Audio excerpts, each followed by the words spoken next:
In Japan, there are these stories that just cling to the dark corners of city streets. They're legends that often start with a simple question, but it's a question that has no right answer. This is the chilling story of the Kuchisake Onna, the slit-mouthed woman. Just imagine this for a second.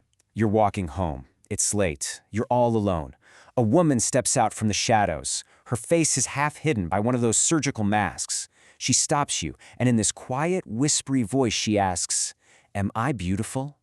Your answer? Well, your answer is going to decide everything that happens next. Yeah, that question, it isn't a real question. It's a trap. And as the entire city of Tokyo is about to find out, this wasn't just some spooky old folktale anymore. It was a waking nightmare, and it was happening right now. So how does a ghost story that's hundreds of years old bring a massive, modern city like Tokyo to its knees?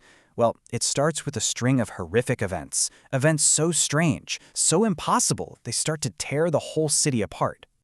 The terror just spread like a virus. I mean, think about it. Day one, it's a single victim, a tragedy for sure. But by day two, there's a clear, terrifying pattern. Every single body has the same horrific carved smile. And by day three, pure panic had paralyzed Tokyo. The city's famous nightlife just went silent because people were literally too scared to walk the streets alone. And the police? They were completely stumped. I mean, they had nothing. No suspects, no clear motive, no signs of forced entry. These crimes just seemed impossible. So while the police were busy looking for a person, the public started whispering about something else, something much older and way, way more terrifying. The name being whispered on every street corner was Kuchisake Onna. And to really get why the city was so terrified, you have to understand the rules of her chilling and completely unwinnable game. Now, it's really important to get this. She isn't just any ghost. She's what's known as an onryo, a very specific kind of spirit in Japanese folklore.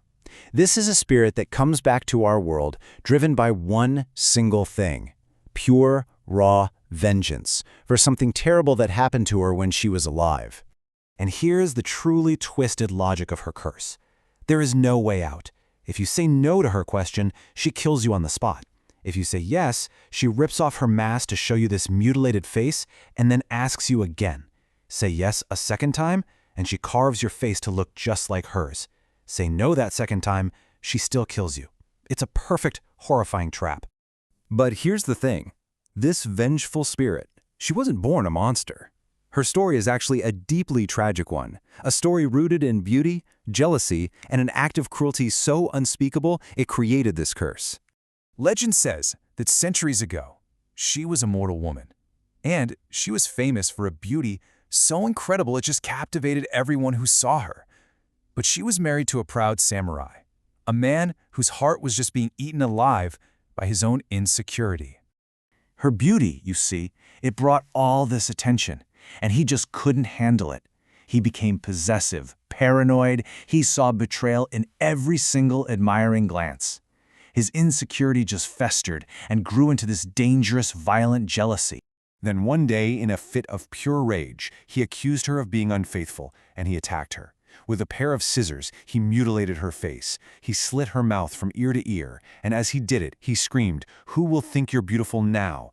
That act didn't just seal her fate, it sealed the fate of countless victims to come. Okay, so let's jump back to modern Tokyo. The bodies are piling up, and one man decides he just can't stand by and do nothing. A local priest. He believed the answer wasn't going to be found in police work, but in ancient ritual. He was getting ready to face this evil head on.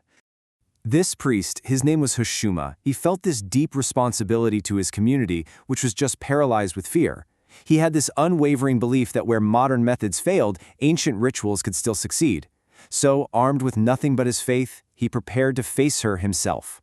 So Hoshimuru, he walks through the dark alleys, armed with sacred salt and these blessed talismans. And just as he expected, Kuchisake Onna appears and asks her awful question, but he doesn't answer. Instead, he throws the salt and shoves the talisman forward. The spirit shrieks in agony and just dissolves into a cold fog. For a few days, the city was quiet again. It really looked like he had won. But that victory, it didn't last long. Hoshima hadn't destroyed the spirit, he had only made her angry. And in doing that, he accidentally forced this ancient curse to adapt, to evolve, and it became something even more terrifying. A few nights later, Hoshima has this chilling dream. The spirit's voice is echoing in his mind. But it's not a voice of pain, it's a voice of triumph, and it's promising a whole new wave of terror. The message was crystal clear. His old methods were useless now. The game had changed. And this is how she adapted. Before, the danger was out there, on lonely streets at night. But now, victims were being found inside their locked apartments. The spirit started showing up on cell phone screens, on computer monitors, in bathroom mirrors. The physical threat had become a digital ghost. She could go anywhere. Think about that. The one place you're supposed to be safe, your own home, wasn't safe anymore. The curse had breached the walls. It had turned modern technology into its new hunting ground. The entire city was now her domain. Hoshima realized his first attempt was a complete disaster, and it had only made things worse. He knew he couldn't fight this vengeful spirit with force. He had to somehow reach the heartbroken woman who was still trapped inside that monster. His entire strategy had to shift. He put away the salt, the talismans, all of it. This was no longer about trying to banish her spirit. It was about healing it. He had to speak to the woman she used to be, not the monster she'd become. So Hoshima confronted her one last time. When she appeared, he didn't flinch. He just looked at her and he spoke the truth. He completely reframed her tragedy for her. He told her what she desperately needed to hear, that her beauty wasn't the problem. Her husband's madness was. He told her she was a victim, not a monster. And in his final move, he held up a sacred mirror. But because of what he said, instead of showing her a monster, it allowed her to see past the scars. For the first time in centuries, she saw the beautiful, wronged woman she'd once been. And her rage just gave way to sorrow. Her spirit dissolved, but this time it was for good. She finally found peace. Hoshima's empathy, it seems it ended the curse. The killing stopped, and Tokyo could finally breathe a sigh of relief. But you know how it is with these stories. Urban legends never truly die. They just wait, in the dark, on the other end of a question, ready to become real all over again.